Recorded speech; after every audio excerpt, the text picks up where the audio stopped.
अस्सलाम वालेकुम जी, मेरा नाम आमिर बिलाल है। नाजरीन, आज की वीडियो में जो हम बात करने जा रहे हैं वो है तुर्की के अंदर मुमकिना बगावत। यस जी हाँ, 2016 में इसी बगावत के एक तरह की बगावत का सामना करना पड़ा था और उसके बाद से तुर्की के हालात काफ़ी मखदूश हो चुके थे और अभी फिर से एक और बगावत का ख़तरा पैदा हो चुका है। ये ख़तरा क्या है, इसके ऊपर बात करेंगे आज की वीडियो में। लेकिन इसका थोड़ा सा आपको बैकग्राउंड दे दूं कि ये सारी चीज़ें कहाँ से निकली और किस चीज़ के ऊपर तुर्की के अंदर बड़े लेवल के ऊपर डिबेट की जा रही है और इसको किस नज़र से देखा जा रहा है। दो नज़रियात हैं जिसके ऊपर बात की जा रही है, उनके ऊपर भी इसी वीडियो में हम बात करेंगे। आपको याद होगा स्विस कैनाल बंद हुई तो पूरी दुनिया में एक डिबेट चल पड़ी कि ऑल्टरनेट रूट एक होना चाहिए या इस तरह का इंतज़ाम होना चाहिए कि तकरीबन 12% जो ट्रेड है पूरी दुनिया की वो डिस्टर्ब ना हो, या दूसरे लफ्ज़ों में कह लें कि एशिया का और यूरोप का मिलाने वाला जो एक शॉर्टकट है वो ख़त्म ना हो।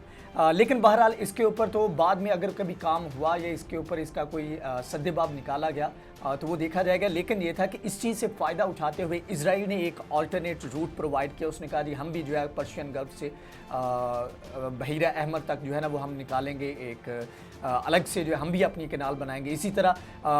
बाई रोड एक जो है मैप देने की कोशिश की ईरान ने। तो इसी चीज़ को देखते हुए, मौके से फ़ायदा उठाते हुए तुर्की भी मैदान में आया। उसने कहा जी इस्तांबुल कैनाल जो है इसके ऊपर हम ये बनाने जा रहे हैं और इसमें उन्होंने बताया दूसरों का भी फ़ायदा है, लेकिन बेसिकली इसमें तुर्की का फ़ायदा है। तुर्की का फ़ायदा क्यों है, तुर्की का एजेंडा क्या है, वो भी मैं अभी आपको बताता हूँ।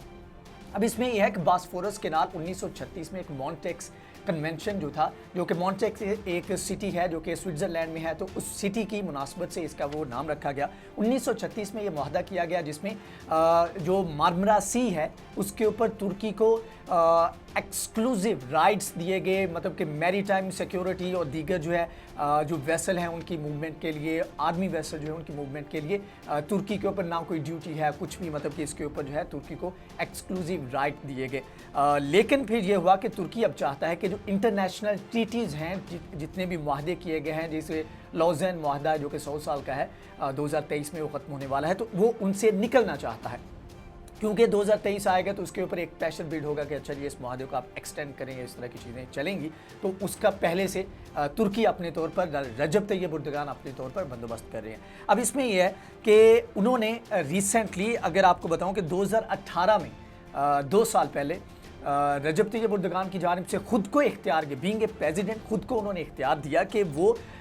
किसी भी आलमी मुआहदे से जिसके अंदर तुर्की इन्वॉल्व है, किसी भी, चाहे यूरोप के साथ है, किसी भी और मुल्क के साथ है, तो जो आलमी मुआहदे हैं उनसे खुद को निकालने का उन्होंने खुद को इख्तियार दिया। अब उसके बाद अब उन्होंने पिछले महीने एक बहुत बड़ा बजट अप्रूव किया है, तकरीबन $10 बिलियन का, जो कि तकरीबन 45 किलोमीटर लंबी ये कैनाल होगी, जिसको इस्तांबुल कैनाल बताया जाता है। और इसके जो है 3 जगह से इसको काटना पड़ेगा और एक पूरा आइलैंड की सूरत इख्तियार कर जाएगा इस्तांबुल। अब ये जब बनी, इसको प्रपोज किया गया तो तुर्की के अंदर बड़ी इसके ऊपर बहस चल निकली। इसके ऊपर मैंने वीडियो की थी कि 126 डिप्लोमेट्स जो हैं उनकी जानिब से एक सिग्नेचर जो है वो कैंपेन चलाई गई और उसमें उन्होंने कहा कि इसके बहुत सारे नुकसान हो सकते हैं, इसमें एनवायरमेंटल इसका नुकसान है, मैरीटाइम इसका नुकसान हो सकता है। इसके अलावा जो आपको एक्सक्लूसिव राइट्स हैं जो आपको बास्फोरस कैनाल में मिले हुए हैं उससे आपको निकाला जा सकता है, उसके ऊपर डिबेट शुरू हो सकती है, क्योंकि वहाँ पर जो राइट्स हैं, सॉवरेनिटी राइट्स हैं जो तुर्की के पास हैं, वो इनफिनिट हैं, मतलब कि फॉर लाइफ टाइम उनको आप ख़त्म नहीं कर सकते, कोई भी नहीं ख़त्म नहीं कर सकता अनटिल अनलेस तुर्की बजाते खुद चाहे। अब यहाँ पर एक और बड़ी डेवलपमेंट हुई है जिससे अब बहस शुरू हो चुकी है कि वहाँ पर बगावत जिस तरह 2016 में हुई उस तरह की बगावत का ख़तरा हो सकता है और इसके पीछे बैरूनी ताकतें भी हैं, जिस तरह फतहुल्लाह गुलन जो था, जिसको जो अमेरिका की मदद के साथ उसने जो है ये सारा कुछ किया। तो अब ये है कि 103 रिटायर्ड एडमिरल्स, आगे आर्मी के ज़्यादातर जो है मेन हिरार्की जो है वो जेलों में है और जो बगावत हुई उसके बाद से सूरत हाल काफ़ी ख़राब है। तो 103 रिटायर्ड एडमिरल्स की जानिब से इस चीज़ को अपोज किया गया है। अब इस चीज़ को लेकर एक बड़ी बहस चल निकली है। एक तरफ कुछ लोग कहते हैं कि ये एक बगावत की तैयारी की जा रही है और बैरूनी ताकतें इसमें इन्वॉल्व हैं, अगर इसको अभी से रोका ना गया तो ये आने वाले वक्त में ख़तरा हो सकता है। ये कितना बड़ा ख़तरा है ये मैं अभी आपको डिटेल बताता हूँ कि इसके ऊपर हुकूमत क्या कर रही है, तो उससे आपको अंदाज़ा होगा कि हुकूमत इस चीज़ को लेकर कितना सीरियस है। दूसरी तरफ एक और नुक्ता नज़र है और वो कहते हैं कि जी ये आज़ादी इजहार राय की प्रैक्टिस कर रहे हैं, अपना जो है वो नज़रिया जो है वो या अपना मौक़िफ़ जो है वो अवाम के सामने या हुकूमत के सामने रखना चाहते हैं। लेकिन यह है कि इस बयानिए को कोई ज़्यादा एक्सेप्ट नहीं कर रहा, क्योंकि आज़ादी इजहार राय के मामले में तुर्की जो है वो थोड़ा सा पीछे जा चुका है। उस तरह की आज़ादी नहीं जिस तरह एक जमहूरी मुल्क में होनी चाहिए या होती है। अब जी इसके ऊपर जो है काफ़ी इसके ऊपर कंसर्न शोर किए गए हैं जो मौजूदा हुकूमत है उसकी जानिब से, और जो मौजूदा हुकूमत की सेंट्रल कमेटी है उसकी जानिब से एक एमरजेंसी मीटिंग कॉल की गई है मंडे के दिन। अभी जब मैं वीडियो रिकॉर्ड कर रहा हूँ तो आज के दिन ये मीटिंग जो है इसको प्लान किया गया है। ये मीटिंग होगी जिसमें तमाम तर चीज़ें, रीज़न्स, कौन कौन इसके पीछे है, कौन इसको लीड कर रहा है, किसने ये साइन किया, किसने ये प्रपोज़ किया, ये सारी चीज़ें जो हैं इस मीटिंग के अंदर डिस्कस की जाएंगी। और ये सेंट्रल कमेटी है justice and development party like के जो कि रूलिंग पार्टी है उसकी सेंट्रल कमेटी की जानिब से एक बयानिया जो है वो एक बनाया जाएगा, बिल्ड किया जाएगा और चीज़ें डिस्कस की जाएंगी कि इसको किस तरह काउंटर करना है। तो ये एक बड़ी मीटिंग की गई है। इसके अलावा चीफ पब्लिक प्रोसिक्यूटर ऑफिस जो है उसकी जानिब से एक बहुत बड़े लेवल के ऊपर एक इन्वेस्टिगेशन जो है उसको लॉन्च किया गया है, जिसमें ये पता लगाने की कोशिश की जाएगी कि ये 103 जो एडमिरल्स हैं जो कि रिटायर्ड हैं इनको आखिर एकदम से क्या पड़ी कि मतलब कि इसके ऊपर उन्होंने इतने बड़े लेवल के ऊपर एक्यूज़ करना शुरू कर दिया। एक ऐसा माहौल पैदा शुरू कर दिया कि जैसे खुदा न खास्ता तुर्की जो है कुछ बहुत बड़ा गुनाह जो है वो सरजद करने जा रहा है। अगरचे इनके समहाउ अगर देखा जाए लॉजिकली, अगर थोड़ा सा हम कंपैरिजन करें या ऑब्जर्व करें तो इससे लगता तो यह है कि ठीक है वो राइटफुली ठीक बात कर रहे हैं कि इसके ऊपर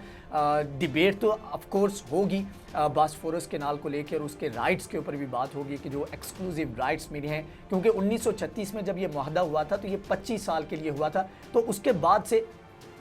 काफ़ी मरतबा जितने भी फ्री कैंप थे कि फ्रांस, जर्मनी और दीगर यूरोपीय ममालिक जो थे वो जो इसमें शामिल थे, तो वो इस चीज़ को लेकर काफ़ी ज़्यादा कंसर्न थे। उन्होंने इसको चेंज करने की कोशिश की, लेकिन एक्सक्लूसिव राइट जो है वो तुर्की के पास थे, तो तुर्की ने इस चीज़ को नल एंड वाइट कर दिया। तुर्की इससे इनकार करता रहा। अब रजब तैयब एर्दोगान इससे निकलना चाहते हैं, तो जब वो निकलेंगे इस आलमी मुआहदे से, आलमी ट्रीटी से, तो वो चाहते हैं कि इसके ऑल्टरनेट के तौर पर भी वहाँ पर जो है उनके पास एक ऐसा रूट मौजूद है जो कि दुनिया को वो ऑफ़र कर सकें, और वो रूट जो है वो इस्तांबुल कैनाल की सूरत में उनके पास उनको लगता है कि होना चाहिए। अब ये काफ़ी मखदूश किस्म की सूरत हाल है जिसमें हो सकता है कि अगले दिनों में हमें कोई बड़ा ऑपरेशन देखने को मिले, जिस तरह क्योंकि बगावत के बाद से लेकर तुर्की जो है बड़ा हॉस्टाइल किस्म का जो है उसका रवैया है, और वो इस चीज़ को बिल्कुल बर्दाश्त करने को तैयार नहीं है कि इस तरह की इंस्टेबिलिटी उसके मुल्क के अंदर जो है वो हो। और वैसे भी फ़ौज के डसे हुए हैं तो काफ़ी ज़्यादा मुश्किलात का शिकार हो सकते हैं रजब तैयब एर्दोगान, अगर इस चीज़ को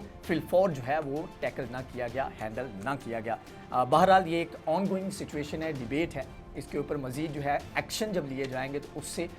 इसकी डायरेक्शन का अंदाज़ा होगा कि ये मामला जो हैं ये किस तरफ चल रहे हैं, जिसके बारे में हम आपको आगाह करते रहेंगे। अगर ये वीडियो आपको पसंद आई है तो इसको लाइक करें, शेयर करें, हमारे चैनल को सब्सक्राइब करें। नेक्स्ट वीडियो में हाजिर होंगे, तब तक के लिए अल्लाह हाफ़िज़।